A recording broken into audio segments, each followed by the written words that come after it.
And first at 5, reports of a man firing a gun led to officers firing at him. That man was killed today by San Antonio police on the city's east side. This happened along Cherry Street near the Hayes Street Bridge. As Erica Hernandez reports, this may have all started with a dispute between drivers. What started as a quiet morning on the east side quickly turned into gunshots and sirens. At around 10:30 a.m., calls were made to 911 of a man firing shots outside his home. We arrived, the suspect pointed the shotgun at the officers, and the officers fired. But according to San Antonio Police Chief Willie McManus, this all started somewhere else. This started off as some type of altercation between 3 drivers. The decedent followed the 2 other drivers up to Cherry Street here behind me, where he confronted one of the drivers. McManus says at some point the man then went into his home down the street here and grabbed a shotgun, then came out and started firing shots in the air. Those other drivers involved were being questioned by police. No other injuries were reported, but McManus did say disturbance calls had been made before regarding the address the 41-year-old man lived at. KSAT 12 has requested all calls of service to the home this year, and before today, 7 calls were made, 2 of those disturbances. Erica Hernandez, KSAT 12 News. New at 5, 2 more suspects arrested for the murder of a teenager who was killed outside of an SAISD alternative campus, Brewer Academy, back in April. KSAT has learned that both suspects are just 14 and 16 years old. They're charged now with capital murder in the death of 14-year-old Simon Cuevas. Take a look at surveillance video here. Cuevas was seen walking with a group of people moments before police say he was beaten, shot, and killed. These latest arrests bring the number of suspects in police custody now to 3. 18-year-old Fernando Flores was arrested last month. And then on Tuesday, another suspect, 20-year-old Cesar Tijerina, shot and killed himself. Police in Laredo were closing in on him when they found him. Now to a story that is always heartbreaking to report. A child just 15 months old died after being left in a hot car.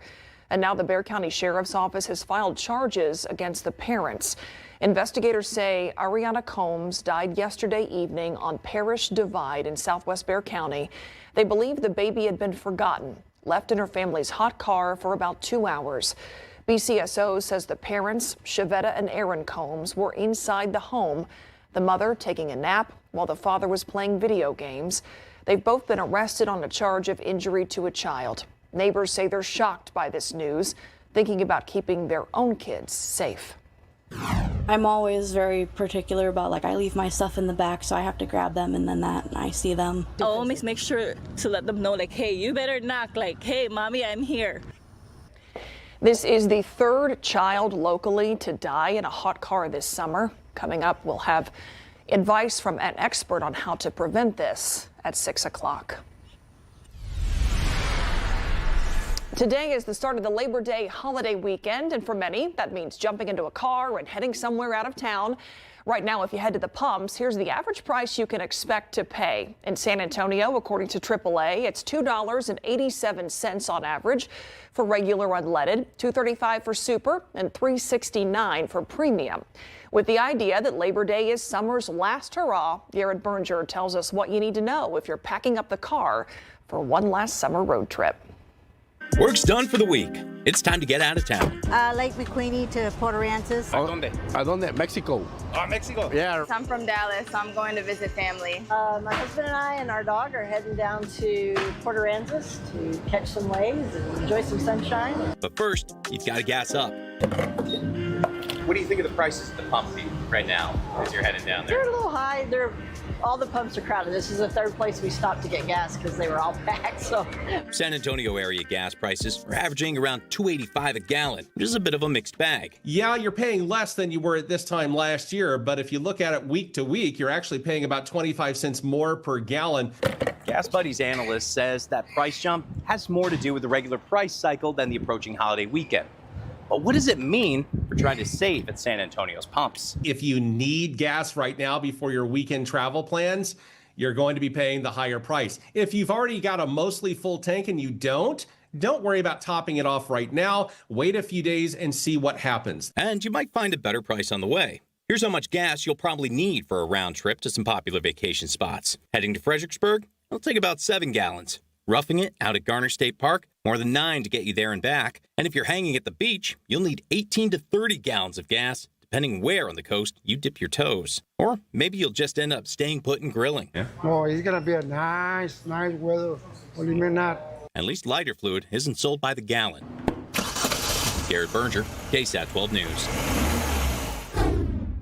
And AAA says if you plan on hitting the road this weekend, leave early to try to beat that traffic. And for those who are flying, TSA expects to screen over 17 million passengers, with nearly 3 million flying out today. All right, Adam, kind of feeling like it should as we kick off the Labor Day weekend. Yeah, it's appropriate, right? Right near 100 degrees all across the board. Many communities just above 100. And we do have a few isolated storms popping up. They're in the hill country. This is actually close to the weak frontal boundary that's pushing southward, and that's going to enhance our rain chances as we get into this upcoming holiday weekend. Right now, it's mostly off to the north of us, but I want to take a closer look at this with Authority radar. And you see it's just about to work its way into parts of the KSAT 12 viewing area, and that would be Comal County and even Kendall County. Right now, it's basically along, basically from Fredericksburg eastward to Johnson City and then all the way into the south side of Austin. But this is slowly drifting southward. It's drifting. I mean, these are not moving very quickly. And we still have a few hours of the daytime heating to keep our atmosphere destabilized. So I think especially north of Highway 90, we'll have a few of these pop-up downpours that could affect a few football fields out there briefly this evening. Otherwise, we have bigger rain chances this upcoming weekend, especially late Sunday on into Monday. We'll talk more about that in just a bit. All right, thank you, Adam. And looking ahead to Monday, don't forget it is a federal holiday, so some places will be closed. Schools, of course, but also banks, courthouses, and city offices are also closed, as well as CPS Energy offices and their customer service centers. Those will be shut down too. Also, garbage, recycling, and organic pickup, that will be as scheduled. For more information on what's closed and what's not for Labor Day, just head to KSAT.com. Hi, this is Governor Greg Abbott. I'm about to sign the law that creates the one big beautiful map that ensures fairer representation in the United States Congress for Texans. In news around Texas today, Governor Abbott taking to social media to announce he's signing the state's new redistricting map. It's expected to help Republicans gain 5 more seats in the 2026 midterm elections, something President Trump pushed for. You'll remember Texas Democrats fled the state to try to prevent the House from voting on this new congressional map. Democrats say they will challenge the map in court. Toxic gas is blamed for the deaths of 3 people in East Texas. This happened in Trinity County, about 90 miles north of Houston. 3 men were found unconscious in a manhole there. The men were reportedly working on a lift station when one man went into the manhole to stop sewage from backing into their work area. The sheriff says that man became unconscious, so a second man went down to help him, and then a third man. All 3 of them died. The victim's equipment detected hydrogen sulfide gas. Now to a series of recalls. We start with a bizarre one for radioactive shrimp. The seafood comes from the company Aquastar. This recall was announced earlier this week, and now it's been expanded. More than 26,000 packages of 6-ounce cocktail shrimp being pulled off shelves. They were sold at Walmart stores in Texas between July 31st and August 16th. You can return the shrimp to Walmart for a full refund. Meanwhile, another recall, this one related to attic fans. The Consumer Product Safety Commission says the electric motor safety cutoff for those fans could short circuit and cause a fire. The motors were distributed by a company called AirVent, but they were sold a while ago. They were sold from 2003 to 2013 at places like ABC Supply, Lowe's, and Beacon, in-store and online. There have been 159 reports of burnings or fires because of these motors. If you have a recalled fan motor, stop using it immediately and contact AirVent for a refund. Let's take a look at traffic out there during this 5 o'clock commute. We are going to take you to the camera here, Highway 90 at Loop 1604. You can see traffic pretty steady in both directions. Little bobbing of the camera there, but no major backups to tell you about right now. Straight ahead here on the news at 5, artificial intelligence and type 2 diabetes. How AI could be the new go-to for patients and doctors. We'll explain why next.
Coming up on the news at 6 o'clock tonight, in the midst of recovering from the devastating July 4th floods, teachers and students in Ingram ISD are coming together to show their resilience and the heart of their devastating New Orleans.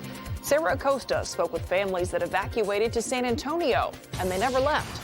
Their stories of survival and why they chose to stay in the Alamo City. That's today on the news at 6.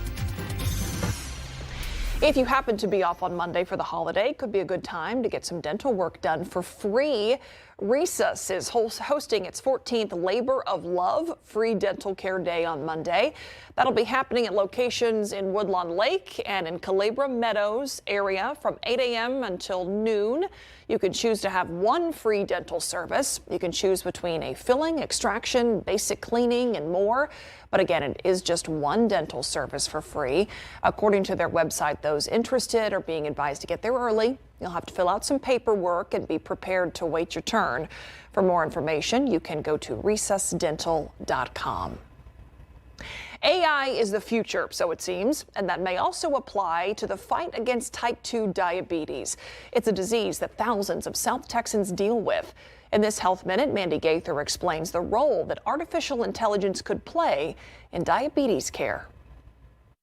When it comes to type 2 diabetes, full management of the disease can be a struggle. It's very important to get the blood sugar on. Want to know how they can get off of the medications used to help them manage blood sugar? That's why he and a team of researchers are studying how artificial intelligence may be able to help. Through an app from Twin Health on a patient's smartphone, he says the technology uses a person's data from biosensors, including their physical activity and continuous glucose monitor, and is able to learn a patient's predicted glucose responses to various meals, then provides personalized recommendations. In real time, it will tell the patients based on their predicted response what they should consume for the meal, how many grams of carbohydrate, as well as the order in which the foods are consumed. After 12 months of research, Pandalone says 71% of patients who took part in the study were able to get an average blood glucose level, known as A1C,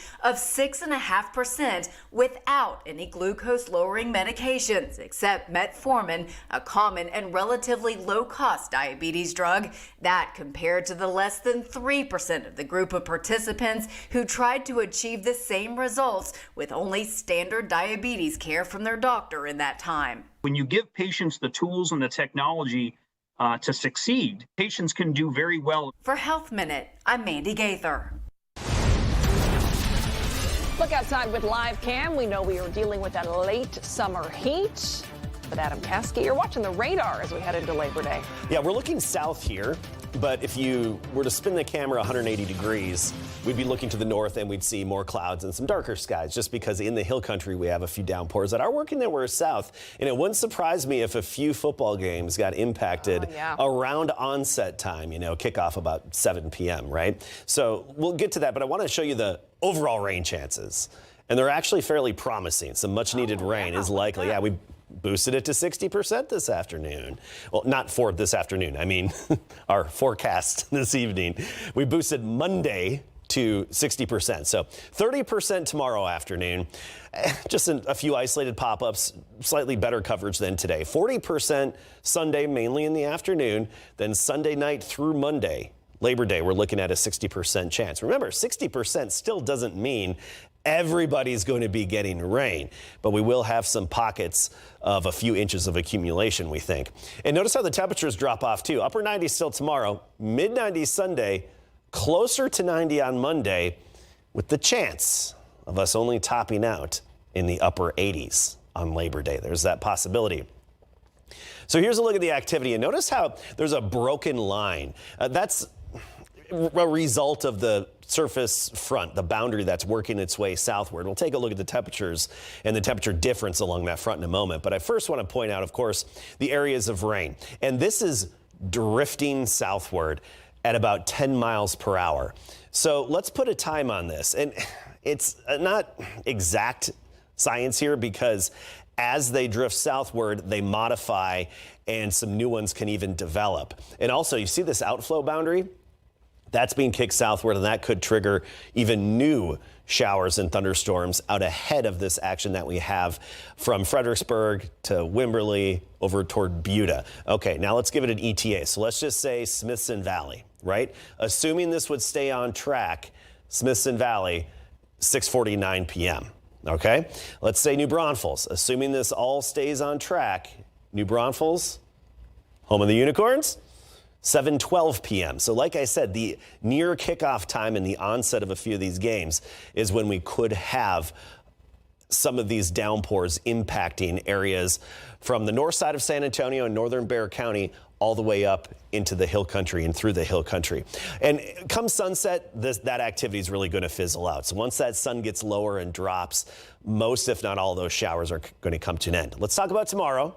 And we'll have a similar scenario play out. I just think more coverage of these thunderstorms tomorrow, starting in the hill country, because that's where the boundary is. That's where the front's going to be, in the hill country, and then drifting southward tomorrow evening, and then tomorrow night after sunset, a few lingering showers here and there. But we're still looking at our best odds Sunday night on through Monday.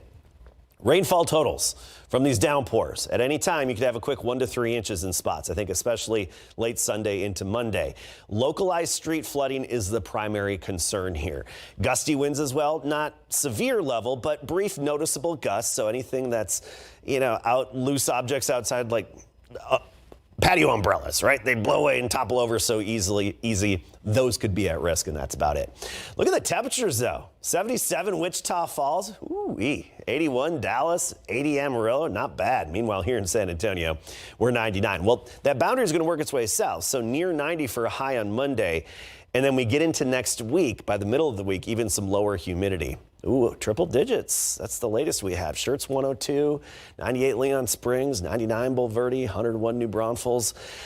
By 8 o'clock, we're at 96, 9 o'clock, 91. There's that 20% chance through 9 p.m. And then tomorrow, similar temperatures. It's just next week, I want to point out, we're going to have some lower humidity levels by Wednesday and Thursday. And that alone, I think, will give us some relief, Myra. Yeah, for sure. Thank you, Adam. All right, let's go to Larry Ramirez. He is live out at Heroes Stadium. Larry, we got a taste last night with the KSAT Pigskin Classic, but this is the first Friday night lights of the high school football season. Yeah, absolutely. It is a very busy Friday night in the KSAT 12 Sports Department. Big game coverage really kicks off tonight. We have our game of the week featuring the Brennan Bears and the Reagan Rattlers, two of the top 6A teams in the area. I am pumped up for this one. And in college football, UTSA will play at Texas A&M tomorrow, and Roadrunners quarterback Owen McCown has been getting ready for what should be a very loud Kyle Field. We got it coming up.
Good evening, everybody, and welcome live to Heroes Stadium for our game of the week here on KSAT 12 between the Brennan Bears and the Reagan Rattlers, two of the top 6A teams in the area, two of the best for sure. So this one should be a very good contest. Led by head coach Stephen Bazor, the Brennan Bears are one of the top teams in the state, and they're number 2 in 12's top 12 Class 6A rankings. The Bears have won district in 3 of the last 4 seasons.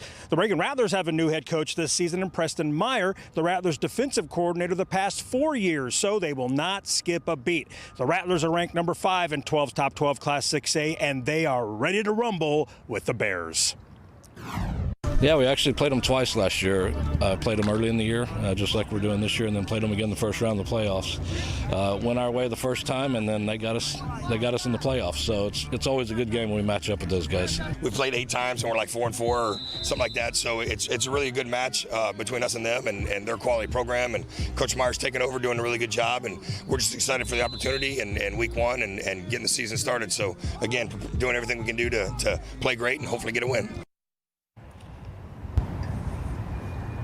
Brennan versus Reagan is our game of the week. Kick is set for 7:30 tonight right here at Heroes Stadium. This is one of 13 games on our schedule to shoot. You can catch the highlights on the Night Beat and on the BGC page at ksat.com. And turning to college football, the UTSA Roadrunners will kick off their season tomorrow at Texas A&M tomorrow night at 6, and it is the 3rd all-time meeting between these two programs, and the Aggies have won the previous 2. Number 19, Texas A&M is favored by more than 3 touchdowns. Kyle Field's capacity is 102,733, and the Roadrunners have been doing their best to get Owen McCown and the team ready for a loud and crazy atmosphere. You know, today we had a pretty big speaker that just kind of followed me everywhere. We've been in the huddle, out the huddle. It's been up by the line of scrimmage, you name it. So we're trying to implement the loud crowd noise. I know it'll be electric there come Saturday, so we're really looking forward to it. It will be electric indeed. We'll have highlights for you tomorrow. I think their quarterback is a tremendous player. This is going to be his first time kind of in that main quarterback role. They ran him a ton last year, but I think he's super dynamic.